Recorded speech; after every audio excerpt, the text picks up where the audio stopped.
What's up guys and welcome back to the shop. In today's video I'm gonna try making my first Gyuto. I think that's how it's pronounced. It's a cooking knife that they use in Japan. I'm not very versed in it, but I looked up some pictures and I said that's a cool knife, let me try it. So that's what I'm gonna do. I'm gonna make it out of leaf spring and forge it all out and see how it turns out. Hopefully you guys like it and let's get started.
crazy, scary sharp.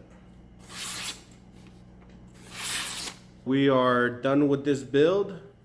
It's a very fun build. I love how the handle turned out. And overall, this knife is crazy sharp. Be a great addition to anybody's kitchen. And hopefully it'll find a good home soon. If you like these kinds of builds, be sure to go down and smash that like button. And while you're down there, if you're not subscribed already, consider subscribing. Come on, man. That way you can keep getting these awesome builds in your feed. And if you like this video, I'm sure you're going to love this video right here. And as always, guys, thank you very much for watching. I greatly appreciate you guys, and I'll see you in the next one. Peace.